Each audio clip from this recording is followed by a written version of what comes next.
നമ്മൾ മലയാളികൾ അധികം പേരും ഇഷ്ടപ്പെടുന്ന ഒരു ഐറ്റാണല്ലേ ഉണക്കച്ചെമ്മീൻ. അപ്പോൾ അത് വെച്ചിട്ടുള്ള ഒരു ഐറ്റാണ് ഇന്നത്തെ റെസിപ്പി കേട്ടോ. 10-25 ചുവന്നുള്ളിയും അല്പം വേപ്പിലയും എരിവിനനുസരിച്ച് ചുവന്ന മുളകും മാറ്റി വെച്ചിട്ടുണ്ട് കേട്ടോ.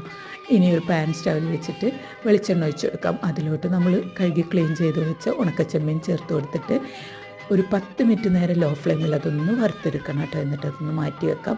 അതേ വെളിച്ചെണ്ണയിലേക്ക് തന്നെ നമുക്ക് ചതച്ചെടുത്ത ചുവന്നുള്ളിയും ഉണക്കമുളകും വേപ്പിലയും കൂടെ ചേർത്ത് കൊടുത്തിട്ടൊന്ന് ഇളക്കി കൊടുക്കാം. അതിലോട്ട് പാകത്തിന് ഉപ്പും മഞ്ഞളും കാശ്മീരി ചില്ലി പൗഡറും കൂടെ ചേർത്ത് കൊടുത്തിട്ടുണ്ട്. എന്നിട്ട് അതൊന്ന് ഇളക്കി കൊടുത്ത ശേഷം നമ്മൾ വറുത്ത് വെച്ച ചെമ്മീനും കൂടെ ചേർത്ത് കൊടുത്തിട്ട് ഒരു 10 മിനിറ്റും കൂടെ നമ്മളതൊന്ന് ലോ ഫ്ലെയിമിലൊന്ന് വറുത്തെടുക്കാം കേട്ടോ. കുറച്ച് വേപ്പിലയും കൂടെ ചേർത്ത് കൊടുക്കാം.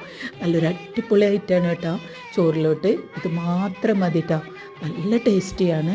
ഇതുപോലെ ട്രൈ ആക്കാത്തവരുണ്ടെങ്കിൽ ഒന്ന് ട്രൈ ആക്കി നോക്കാം കേട്ടോ ഈ ഉണക്ക ചെമ്മീൻ വറവ്. അപ്പോൾ ബൈ ബൈ, താങ്ക് യു.